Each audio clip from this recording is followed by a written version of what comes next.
Muy buenas tardes, muchas gracias por acompañarnos en este día que tendremos a un invitado muy especial, el señor Marino Restrepo. Y antes de darle la bienvenida al señor Marino Restrepo, vamos a hacer nuestra oración de protección inicial. En el nombre de Dios Padre, Dios Hijo y Dios Espíritu Santo. Amén. Te pedimos, Señor, que selles y protejas con el poder de la sangre de Jesucristo nuestro Señor, mi consciente, inconsciente, subconsciente. Sella, Señor, mi razón, corazón, sentimientos, sentidos, ser físico, biológico, psicológico, material y espiritual. Sella, Señor, todo lo que soy, todo lo que tengo, todo lo que puedo, todo lo que sé, todo lo que amo. Protégeme, Señor, con el poder de la sangre de Jesucristo nuestro Señor. Sella, Señor, mi pasado, mi presente, mi futuro. Sella, Señor, mis planes, proyectos, sueños, ilusiones, viajes y enfermedades. Sella, Señor, mi persona, mi familia, mis posesiones y mi árbol genealógico. Escóndeme, Señor, en la llaga de la mano derecha de nuestro Señor Jesucristo. Escóndeme, Señor, en la llaga de la mano izquierda de nuestro Señor Jesucristo. Escóndeme, Señor, en la llaga del pie derecho de nuestro Señor Jesucristo. Escóndeme, Señor, en la llaga del pie izquierdo de nuestro Señor Jesucristo. Escóndeme, Señor, en la llaga del costado herido de Jesús. Escóndeme, Señor, en el corazón inmaculado de la Santísima Virgen María, para que nada ni nadie pueda provocarme ningún daño. Amén, amén, amén. En el nombre del Padre, del Hijo y del Espíritu Santo. Amén. Y ahora sí pasamos con nuestra compañera Denise para que Denise haga la presentación de nuestro invitado de hoy. Bienvenida, Denise. Buenas tardes. Tardes. Bueno, hoy tenemos a Marino Restrepo. Él nace en Colombia, en una región del eje cafetero. Marino Restrepo fundó una misión en el año de 1999 en Bogotá, Colombia, con el nombre de Peregrinos del Amor. A partir de ese año se inició una actividad permanente de evangelización a nivel mundial, basada en una experiencia de profunda conversión durante un secuestro que cambió radicalmente su vida en el año 1997. Los Peregrinos del Amor son una fraternidad de misioneros laicos que llevan una vida sacramental y de oración en comunidad, centrada especialmente en la adoración eucarística, la devoción al Niño Jesús y a María Santísima, en completa y estricta obediencia al Santo Padre y a la jerarquía eclesiástica. Nos comprometemos, dice, a la urgente tarea de la nueva evangelización. Recientemente estuvo en una gira de misión por México. Bienvenido, Marino. Muchas gracias. Muchísimas gracias, pues los saludo a todos con mucho cariño y les agradezco la invitación a participar en su apostolado. Y me han invitado a presentar esta reflexión sobre la obediencia. Y voy a comenzar con una lectura de la palabra donde el Espíritu Santo nos quiera llevar. Y les voy a leer a ustedes de la segunda epístola a los Corintios, en el capítulo 2, desde el versículo 1. Y dice así: en mi interior tomé la decisión de no ir otra vez con tristeza a vosotros, porque si yo os entristezco, ¿quién podría alegrarme sino el que se ha entristecido por mi causa? Y si os escribí aquello, fue para no entristecerme a mi ida, a causa de los mismos que deberían procurarme alegría, convencido respeto de todos vosotros de que mi alegría es la alegría de todos vosotros. Efectivamente os escribí en una gran aflicción y angustia de corazón, con muchas lágrimas, no para entristeceros, sino para que conocierais el amor desbordante que a vosotros os tengo. Pues si alguien me ha causado tristeza, no es a mí solo a quien se la ha causado, sino en cierto sentido, para no exagerar, a todos vosotros. Bastante es para ese tal el castigo infligido por la mayoría.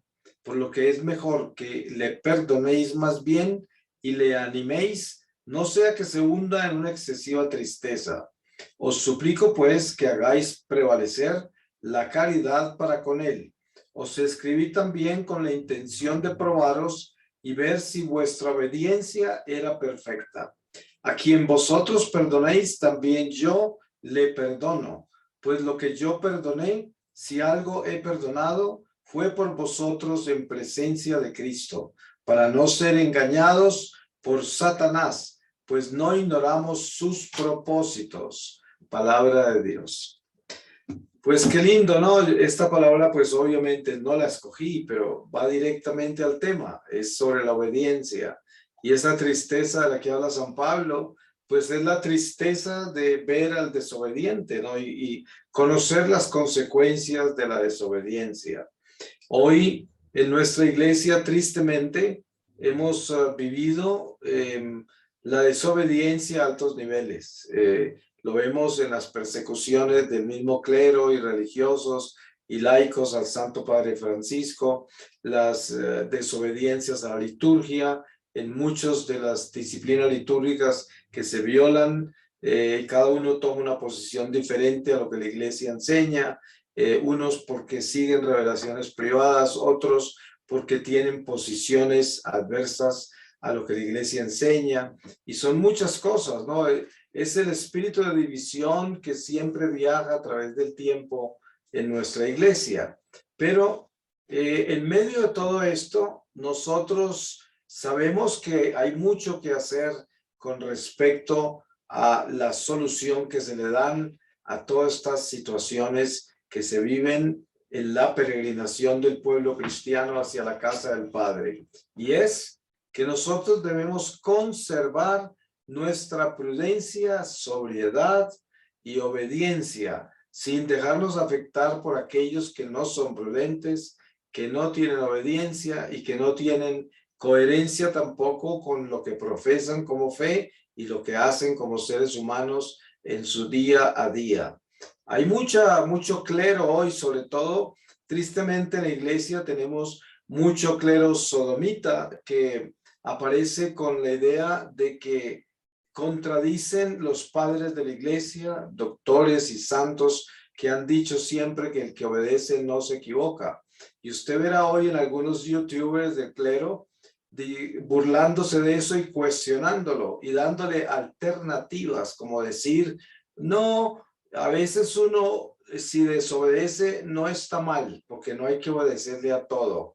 O sea, traen el relativismo y con eso confunden más al pueblo de Dios. Pero el origen de esos argumentos siempre es el origen de sacerdotes que andan en pecados graves, como el homosexualismo, o están enamorados del dinero, o son herejes, o padecen de una de las enfermedades más graves hoy, que es el clericalismo, que son aquellos que están llenos de credenciales, han estudiado mucho y terminan pensando que son palabra de Dios y ya crean su propio evangelio y tienen su propia iglesia y además son jueces de todos los demás.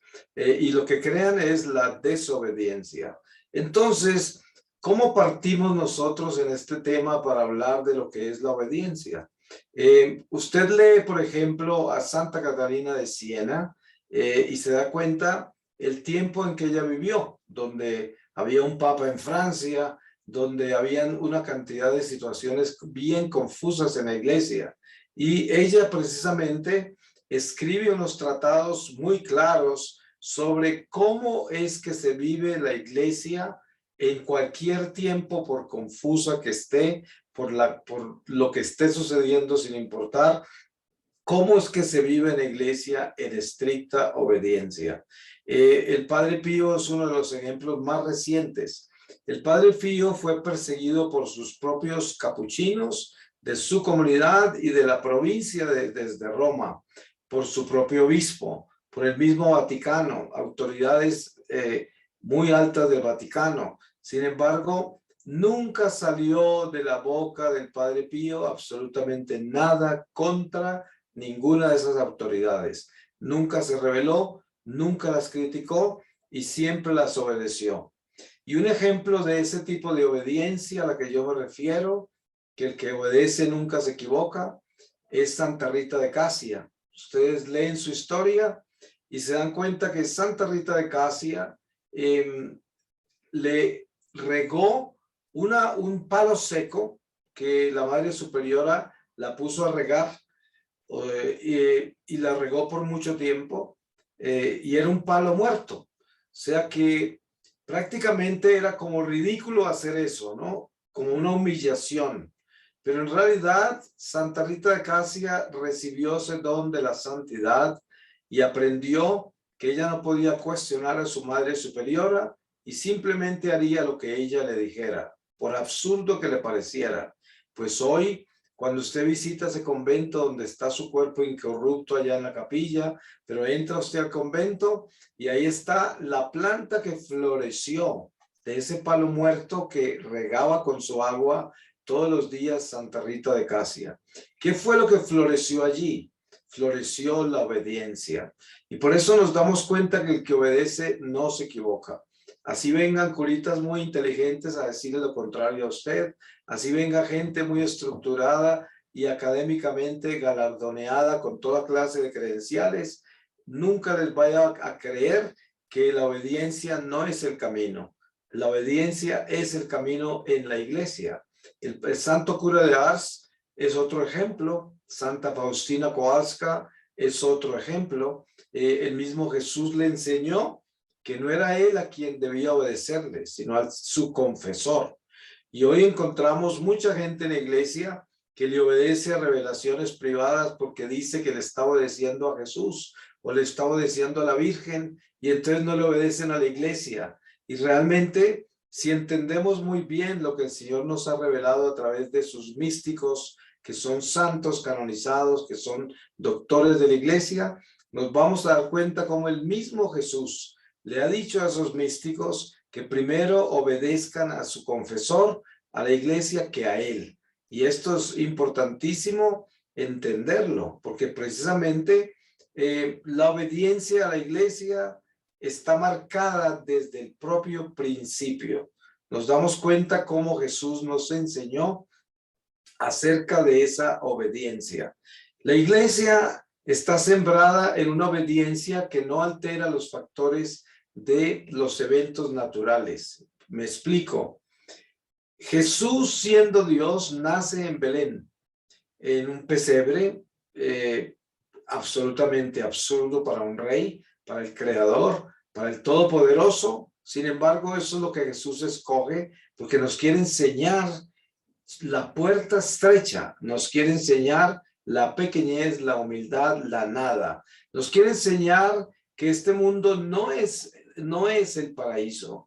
Nos quiere enseñar que nosotros pertenecemos a un reino que no es de este mundo. Y por eso al aparecer Él entre nosotros en este mundo, aparece en esa forma tan insignificante, porque no quiere tomar nada de este mundo para aparecer entre nosotros. No quiso escoger un castillo, ni escoger guardaespaldas, ni escoger ninguna pretensión material de ninguna naturaleza. Escoge la nada, acompañado de animales, en una pesebrera que seguramente no olía muy bien. Y escoge como adoradores a esos pastorcitos que seguramente ni el nombre sabían los del pueblo, porque era la gente más insignificante del pueblo. Y tiene a esa familia de Nazaret como sus guardianes, que son dos columnas de la iglesia, María y José, y en esa forma tan sencilla y tan pequeña nos da a entender lo que es la obediencia al Padre y viene a cumplir una misión en obediencia a su Padre celestial, nuestro Padre. ¿Qué sucede con esto? Ustedes se dan cuenta que muy pronto Herodes decreta el asesinar a todos los primogénitos de esa área de Belén para encontrar al Mesías, porque desesperado quiere eliminar a un rey que puede tumbarlo a él y apoderarse de todo lo que es el reino donde él reina. ¿Qué sucede? El Señor se escapa a Egipto. ¿Y qué está haciendo Dios escapándosele a un rey que él mismo creó? A un rey humano, a un rey malo, a Herodes. Y sin embargo se va para Egipto huyendo. Digo se va, aunque por naturaleza humana él era un niño y no manejaba su vida. Sin embargo, por naturaleza divina es Dios y todo lo que está haciendo él está escrito. Es un plan de Dios. Todo se va a dar de acuerdo a lo que Dios quiso. Entonces Dios obedeció a un rey malo y se fue huyendo para que no lo mataran y no interrumpieran el plan de la salvación al que él vino a cumplir. Entonces nos damos cuenta ahí cómo Dios mismo obedece al orden natural de los eventos de la tierra. O sea, él hubiese podido eliminar a Herodes y decir, Herodes viene a matar a los niños, yo no voy a permitir que esos niños sean asesinados, yo elimino a Herodes. Dios puede hacer eso, tiene todo el poder, pero no. Dios mantiene un orden y una obediencia al Padre en el plan que el Padre hizo. Y así se dan las cosas. Esos niños son mártires. Los niños que murieron, que la iglesia los celebra en diciembre, el 28 de diciembre, el Día de los Inocentes, y son mártires, por lo tanto, entraron a la gloria de Dios en una forma extraordinaria, a pesar de el sufrimiento, el sacrificio en la forma que murieron. Igual murieron los apóstoles de mártires, ¿no? Por esto los eventos del mundo natural no nos deben confundir, porque son contradictorios al mundo espiritual y nosotros por nuestra simple razón no alcanzamos a asimilarlos, a entenderlos. Pero tenemos que tomar la obediencia desde ahí como cristianos, darnos cuenta cómo Jesús obedece las leyes naturales a pesar de que Él es Dios y las puede cambiar. Sin embargo, las obedece. No interfiere en nada de eso. Durante la vida pública de Jesús, en ningún momento menciona a los romanos.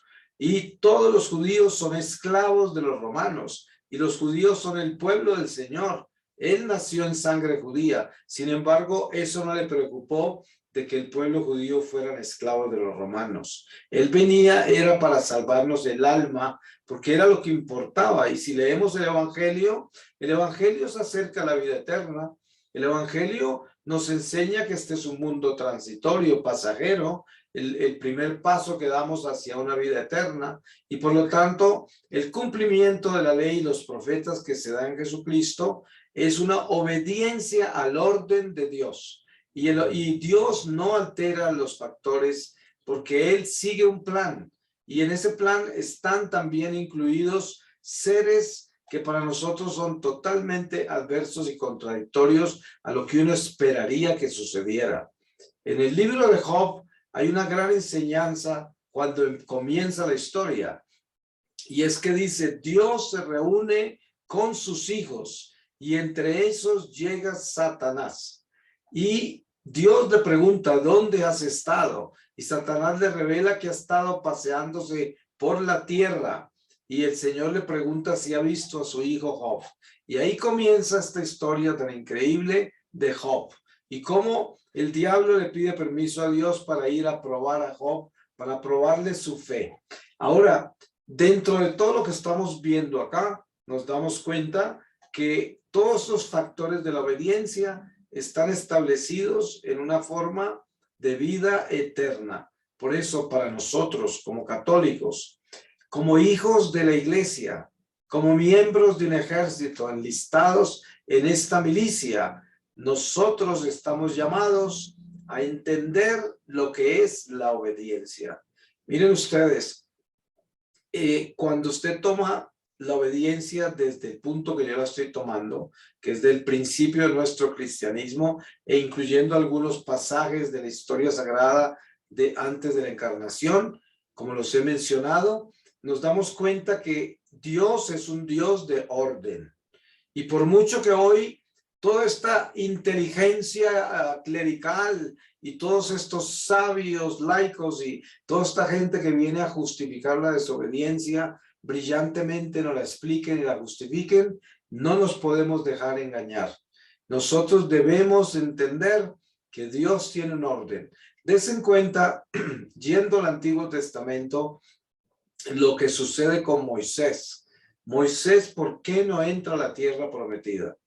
El Señor se la muestra desde una montaña para que la vea, la tierra de Canaán, pero no puede pasar el río hacia allá. Dios no le permitió, porque la segunda vez que golpeó la roca con el bastón y salió agua, no glorificó a Dios, sino que se glorificó él mismo. Y por eso perdió el paso a la tierra prometida. Y solo Josué, que es su aprendiz, el que se convierte en el profeta que toma el ministerio de Moisés, es el que pasa con todo el pueblo escogido. Pero aquí entendemos que Moisés debía haber hecho lo que Dios le indicó, que era glorificarlo a él al golpear esa roca de donde iba a brotar el agua. Y así, a través del tiempo, vamos viendo esa ley de la obediencia, una tras otra. Nos damos cuenta en los apóstoles con Judas Iscariote. En la última cena encontramos una escena de grave desobediencia, la más grave de todas. El Señor le da comunión a todos los apóstoles. Cuando llega Judas, le da la comunión y le dice, vete a hacer lo tuyo. Y la palabra dice, y Satanás entró en Judas. Y Judas se fue a vender al Señor. Judas se fue a desobedecer. ¿Y por qué dice la palabra que entró Satanás en Judas? Porque entró la desobediencia, la traición. Esa es. Y ahí se encuentra ese misterio de que Jesús, sabiendo que Judas es un traidor, porque lo sabe, que Jesús también es divinidad, no solamente humanidad, toda su vida pública sabía quién era Judas. Sin embargo, él nunca se lo contó a los apóstoles para no dividir los apóstoles. Él lo dejó hasta el final, le confió el dinero sabiendo que era ladrón. Todas estas cosas desde la naturaleza humana son absurdas, son inexplicables, incomprensibles, inaceptables. Sin embargo, es la divinidad entre nosotros que hace cosas para nosotros absurdas, pero perfectas desde el sentido eterno de la vida.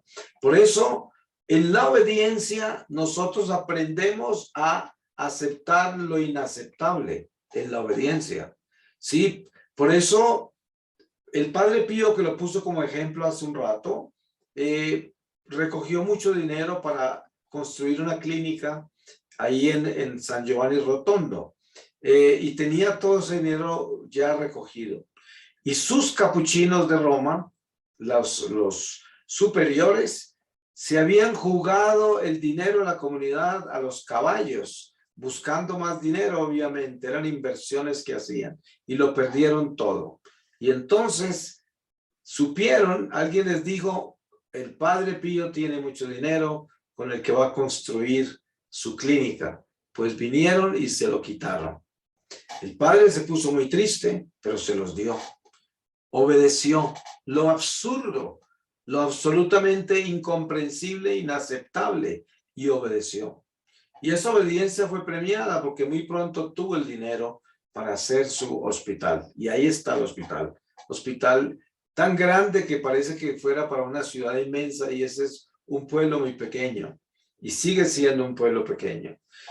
Pero el ejemplo de esto es que a pesar de lo absurdo, la obediencia siempre, la obediencia. Miren, muchas personas en este mundo de hoy crecen en familias muy disfuncionales, donde los padres no están con Dios, los padres no obedecen absolutamente a nada ni a nadie, están en un absoluto desorden, y los hijos están allí de repente con una conciencia más alta, más pura, y se encuentran en esta encrucijada, porque son padres que no tienen autoridad moral, que no tienen cómo dirigir a sus hijos, porque no tienen cómo serles ejemplo, sino por el contrario, los hijos tienen que terminar evitándolos para que no los contaminen o no les hagan daño, como sucede en muchas situaciones. Entonces, la obediencia, ¿cómo se construye en un caso de esos?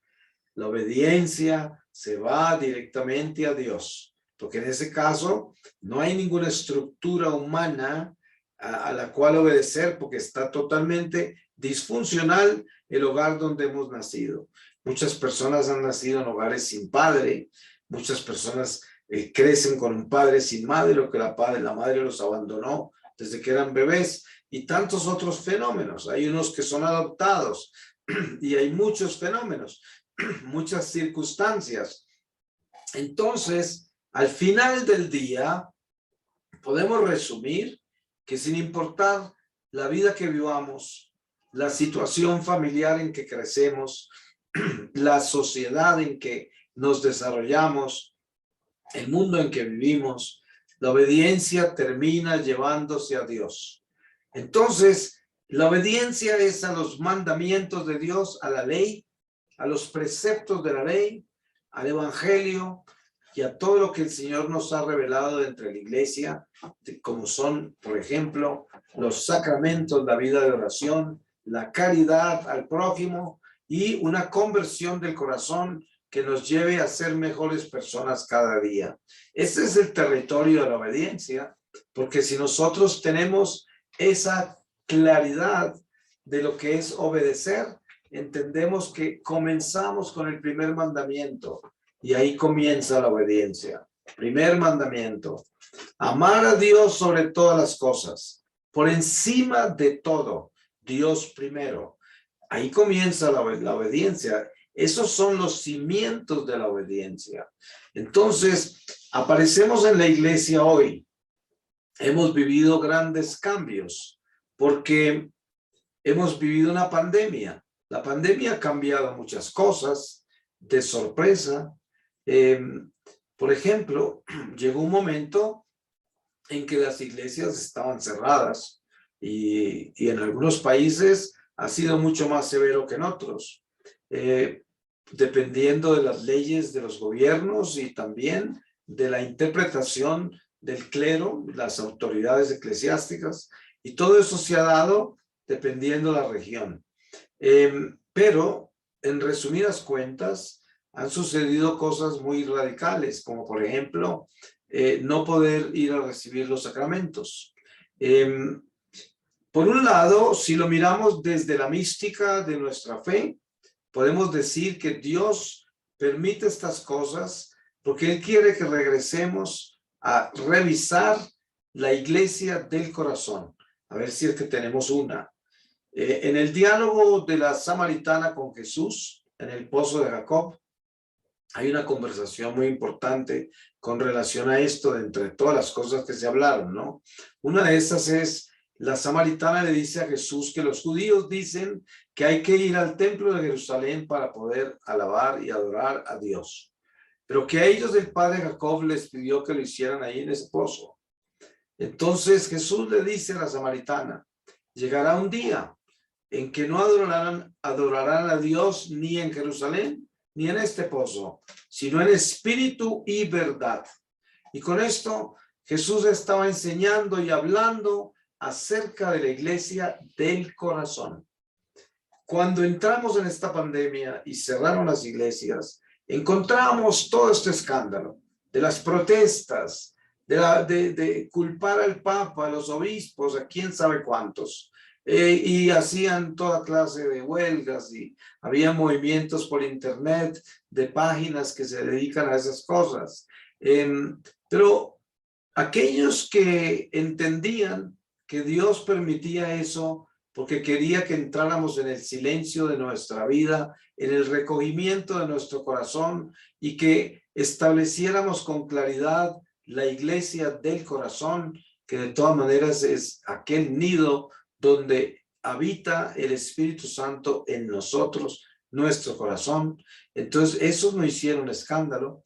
Esos aprovecharon ese estado de contemplación y de oración íntima para estar con Dios y vivir los cambios del momento en este mundo.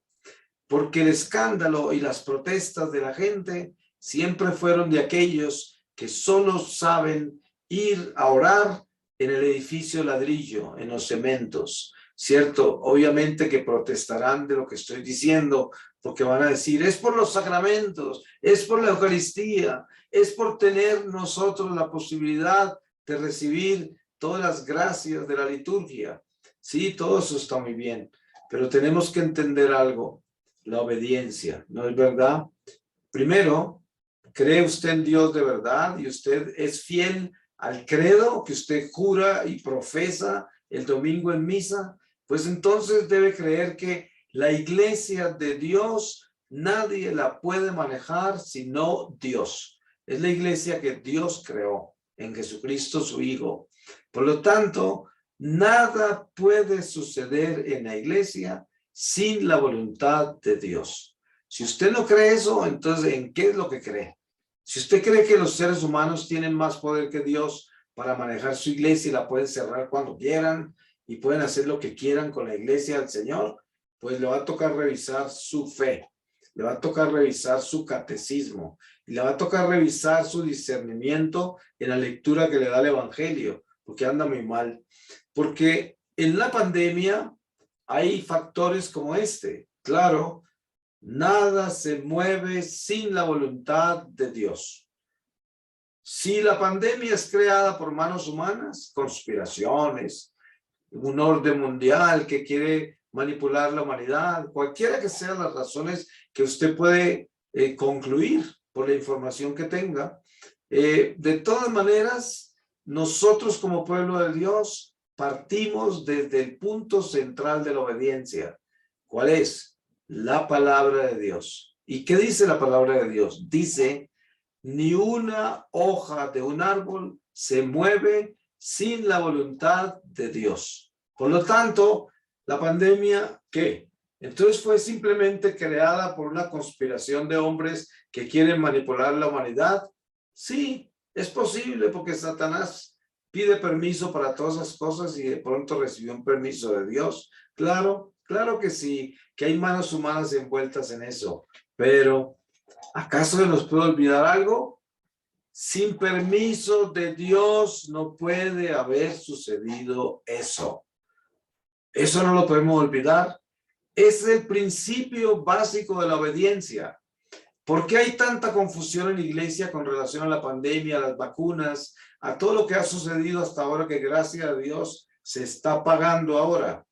Yo vengo de Europa de una misión de 3 meses y en comparación con mi última misión que fue en octubre del año pasado, esta fue un descanso, porque solo se hablaba de la guerra en Ucrania y qué triste que tengamos que hablar de eso, pero ya no se hablaba de la pandemia y oh, qué descanso. Porque qué ignorancia del cristianismo con relación a la pandemia. La ignorancia de estar siempre preocupados de que son estos superpoderes y estos masones y todos los que están haciendo estas cosas. Yo digo, ¿qué les pasó? ¿Cómo perdieron el norte de Dios en esa forma? Nada se mueve sin la voluntad de Dios, ni una hoja de un árbol. Por lo tanto, la pregunta es, ¿qué nos está diciendo Dios con la pandemia? ¿Qué está diciendo Dios con todo lo que sucede en el mundo? Esa es la pregunta. Si somos obedientes, pero si caemos en la desobediencia, que es terminar pensando que los seres humanos tienen poderes por encima de Dios y que son los que deciden, los que manipulan, los que organizan y hacen cosas en este mundo, pues nos perdimos en la desobediencia. Y pues como dirían en el mundo, buena suerte, porque no tienen gracia sino suerte. La suerte es de el que vive en el azar, en el mundo, ese vive de la suerte. Nosotros como cristianos vivimos de la gracia. Es la diferencia. ¿Y la gracia qué es? La gracia es la obediencia. Por eso, yo no me preocupo de que haya una pandemia. Pues claro, me cuido, porque yo no quiero morirme, porque el Señor quiere que yo sea prudente y me cuide. Y eso hago yo, me cuido. Pero no me preocupo, porque Dios es el que lo permite. Y si Dios lo permite, es perfecto para el tiempo que vivimos. Por algo lo está permitiendo. Con eso, Él quiere una reacción, un cambio, un despertar. ¿Quién sabe cuántas cosas? Dios es el único que sabe. ¿Que hay guerras? Pues sí, como dice la palabra, guerras las habrán, hambrunas las habrán, desastres naturales los habrán. Todo eso habrá, pero no son señales del regreso del Señor, sino que son los principios de la gran tribulación. Todas estas cosas. ¿Y cuándo empezaron? Los finales de los tiempos comienzan con la encarnación del Mesías. Ustedes saben que hay gente hoy hablando, ya comenzó el final de los tiempos, y tienen libros así de gruesos, y dan conferencias virtuosísimas y brillantísimas, y tienen títulos universitarios muchos de ellos. ¿Y qué sucede? ¿De qué están hablando? Si el final de los tiempos comenzó desde la encarnación del Mesías. Desde ahí estamos en el final de los tiempos. Ahora, el mismo Jesús dijo, nadie sabe el día ni la hora. Entonces, ¿de qué estamos hablando? Finales de los tiempos, sí, hace tiempo estamos en eso. Entonces, la preocupación no es cuándo va a terminar esto, sino cuándo va a terminar mi vida personal. ¿En qué se basa mi verdadera obediencia? En estar preparado hoy para morir hoy. Esa es la obediencia, porque supongamos que usted está enfocado en el final del mundo y tiene todos los libros de todos estos milenaristas y toda esta gente del final del mundo que tienen toda clase de obras y de cosas y de mensajes y de todo. Y bien, y muy bien, hasta la Virgen en muchas apariciones ha hablado de cosas parecidas, como en Nazaret y en muchos otros sitios. Todo eso está bien. La misma Virgencita del Buen Suceso, en la aparición de Quito, a la mística Mariana de Jesús Torres, le habla de acontecimientos que sucederían en el siglo XX y XXI, que son muy difíciles y que están sucediendo en este momento. Todo eso es válido, pero lo que importa es mantener la obediencia con relación a nuestra amistad con Dios y con la humanidad. ¿Y cómo es esa obediencia? Primero, con Dios, sabemos que es obedecer sus mandamientos y obedecerle a la ley del amor, como dice San Pablo en 1 Corintios 3 en el himno a la caridad. Nosotros tenemos que entender que el amor de Dios es la ley por la cual nos salvaremos, no por los preceptos de la ley, ni por la religión, por la práctica de la religión, ni por ser súper religiosos, sino por ser aquellos que llevan el amor de Dios. Por eso, San Pablo nos llama vasijas de barro que llevan el tesoro. No hay una imagen más hermosa que esa. Vasija de barro, perfecto, es un ser humano, frágil, susceptible, débil. Ese es el ser humano, una vasija muy frágil. El trabajo nuestro es mantener esa vasija limpia, porque nosotros llevamos el tesoro. El tesoro para nosotros como hijos de Dios en la iglesia está representado en el Espíritu Santo que llevamos, que es la Eucaristía. Somos instrumentos eucarísticos de reparación. Eso es lo que somos como católicos. Para poder ser esos instrumentos fieles, necesitamos ser obedientes. Entonces, para concluir, yo diría esto. Obediencia a la iglesia, ¿sí?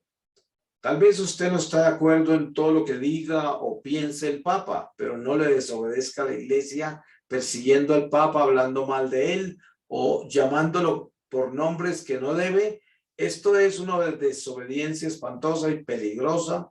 Ore mucho por todos esos que persiguen al Papa, que hablan mal de él. Esa gente está mal, muy mal. Y a mí me odian y me persiguen por eso, porque lo defiendo. Pero yo no defiendo a la persona del Papa solamente, defiendo el papado, defiendo la silla de Pedro, defiendo la iglesia, la cabeza de la iglesia, es lo que defiendo la tradición sagrada de la iglesia, defiendo la obediencia por el amor a lo que Dios nos ha dado en Jesucristo, que es una iglesia que lleva una humanidad pecadora, frágil, unas vasijas de barro que se están manchadas por el pecado original y que debemos tener compasión entre nosotros y no acusarnos ni juzgarnos, sino amarnos, protegernos y exhortarnos para que todos nos santifiquemos. Eso es lo importante. Entonces, aquellos que aparecen persiguiendo, criticando, juzgando, denigrando y llamando cosas horribles al Papa y a los obispos y cardenales y a toda la iglesia, esos no están bien. Y eso es verdad. Por lo tanto, la obediencia comienza con obedecer a la iglesia. Obedecer a la iglesia, sin importar. Por eso les di el ejemplo del Padre Pío. Porque uno, pues si las cosas están mal de parte de aquella persona que está encargada de hacer las cosas y no las está haciendo bien, yo no soy el que juzgo. Yo no soy el que va a decirle a otro qué es lo que tiene que hacer. Porque Dios ya le dijo, porque Él sabe, porque la iglesia es clara, porque las reglas están dadas, porque todo está escrito, porque todo está enseñado.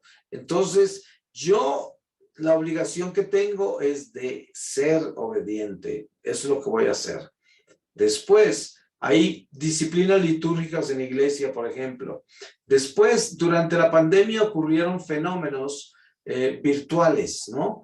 Ustedes saben que, por ejemplo, el evangelio no lo puede leer sino del diácono en adelante. El diácono, el sacerdote, el obispo, el cardenal, el papa, son los que pueden leer el evangelio del día y también hacer la homilía, son los únicos. Ningún laico puede hacer eso. Sin embargo, hoy en las redes vemos laicos que supuestamente debían ser muy formados y están no solamente predicando el evangelio diario, pero haciendo la homilía.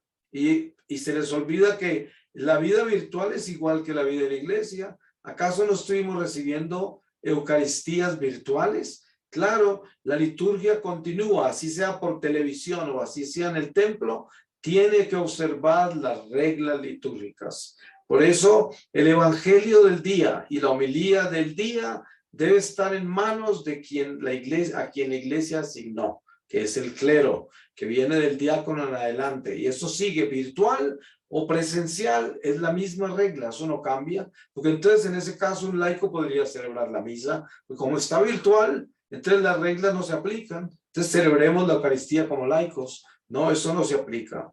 Entonces, esta es desobediencia, ¿se dan cuenta? Por eso tenemos que obedecer también a toda la liturgia de la iglesia. Tenemos que obedecer al catecismo, a la doctrina social. Tenemos que obedecer al respeto que le debemos al clero, el respeto que nos debemos los unos a los otros. A lo único que no debemos obedecer es a pecar. A eso nunca obedeceremos. Pues pudiéramos hablar de esto mucho tiempo, pero pues ya se nos termina este espacio en lo que se respecta a lo que corresponde a esta reflexión.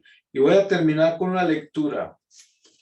Y les voy a leer a ustedes de la primera epístola a los Corintios, en el capítulo 10, desde el versículo 23. Soluciones prácticas. Todo es lícito, mas no todo es conveniente. Todo es lícito, mas no todo edifica. Que nadie procure su propio interés, sino el de los demás. Comed todo lo que se vende en el mercado, sin plantearos cuestiones de conciencia, pues del Señor es la tierra y todo cuanto contiene. Si un infiel os invita y vosotros aceptáis, comed todo lo que os presente sin plantearos cuestiones de conciencia. Mas si alguien os dice, esto ha sido ofrecido en sacrificio, no lo comáis a causa del que lo advirtió y por motivos de conciencia. No me refiero a tu conciencia, sino a la del otro, pues ¿cómo va a ser juzgada la libertad de mi conciencia por una conciencia ajena? Si yo tomo algo dando gracias, ¿por qué voy a ser reprendido por aquello mismo que tomo dando gracias? Palabra de Dios. Pues le damos gracias a Dios por este momento de reflexión y a partir de este momento pues nos abrimos por un espacio que ya nos dirán de preguntas y luego concluiremos con una oración. Sí, muchas gracias, Marino. Denise, ¿gustas leer la pregunta que está aquí en el chat de Zoom? Perdón, no te oí. ¿Puedes ponerle volumen a la voz que no la oí? Sí, ok. Aquí hay una pregunta. Dice Juan. Hola, Marino. ¿Qué puede hacer uno cuando su párroco no quiere hacer ninguna actividad en comunidad, como ahora que viene Pentecostés? ¿Hay que obedecerle? Sí, en ese caso, pues uno no se interpone a lo que el párroco está haciendo.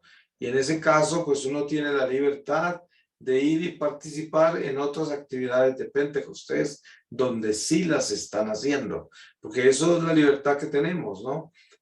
Pero, pues hay que darle la libertad al párroco de decidir lo que él quiera. En eso no se metería uno a juzgarlo. Y en ese caso, pues uno buscaría dónde irse si en la parroquia de uno no van a haber ninguna celebración de Pentecostés. Eso sería lo que yo haría, ¿no? Ok, ¿cuáles son las consecuencias de no obedecer? ¿Es la falta de obediencia todo lo que estamos viendo ahorita que está pasando en el mundo?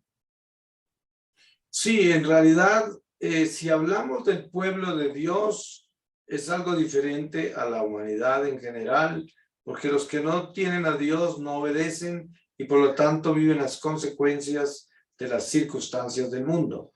Pero como pueblo de Dios, nosotros tenemos la responsabilidad de vivir en obediencia a los mandamientos, a todas las leyes de precepto en la iglesia, de vivir de acuerdo al evangelio. Entonces, si desobedecemos esto, entonces vivimos consecuencias y muchos de los males que hay en el mundo hoy, en el pueblo de Dios, tienen como consecuencia la desobediencia.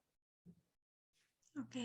En YouTube hay muchos comentarios dándole las gracias, que sus pláticas son muy buenas para su vida. Y Magnolia Buitrago escribe, ¿qué me dice de este dicho? ¿El que obedece no se equivoca? Sí, precisamente yo comencé esta reflexión hoy hablando de eso, porque usted verá en las redes algunos curas youtubers que abren esa discusión en una forma en la cual enseñan que eso no es verdad, que hay momentos en que se puede desobedecer. O sea, le dan una relatividad a ese testimonio de que el que obedece no se equivoca, que no es un testimonio simplemente de cualquiera, sino testimonio de doctores de la iglesia, de místicos y santos de la iglesia que han dicho eso exactamente así en ese contexto.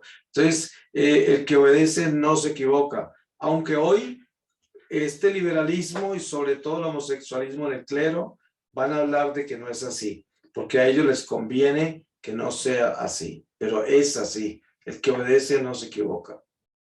Aquí tenemos una pregunta de Ivette Rosas, una compañera del apostolado. Dice, buenas tardes. ¿Cómo educar a los niños en la obediencia y como familia? Gracias, saludos y bendiciones. Bueno, yo conozco una disciplina con relación a los hijos cuando somos católicos y es que debemos enseñarles a vivir una vida de iglesia, una vida de oración en familia, bendecir los alimentos, bendecir los hijos al levantarnos, al enviarlos al colegio, estar siempre unidos a las prácticas religiosas que hemos heredado, a todas las tradiciones de la iglesia y llevarlos a la iglesia, a misa, llevarlos a confesar, iniciarlos en los sacramentos. Todo esto es muy importante para que ellos tengan una estructura que los lleve a entender que la obediencia es amor. No es simplemente una obligación, sino que es enseñarnos a respetarnos los unos a los otros, amar a Dios que nos creó y nos dio el don de la vida. Y toda esta enseñanza, esta catequesis, edifica a los hijos en esos principios de la obediencia y del amor. Aquí tenemos una pregunta de Silvia Navarro. Dice, Marino, es una bendición de Dios tu presencia permanente entre nosotros. ¿Podría uno hacer reparación por la desobediencia? Sí, claro que sí. Se puede hacer reparación por la desobediencia. Y la reparación más grande que uno hace por la desobediencia es obedecer, obviamente, ¿no? Pero al mismo tiempo testificar, darle a la gente ejemplos y decirle, yo he sido desobediente y he pagado las consecuencias de mi desobediencia. Por eso yo le digo a la gente, no vale la pena ser desobediente. Esa es una forma muy buena de reparar. San Juan Evangelista dice, la forma más rápida de reparar nuestros pecados perdonados es llevarle a Dios a la gente. Y por eso el testimonio nuestro es muy importante para reparar.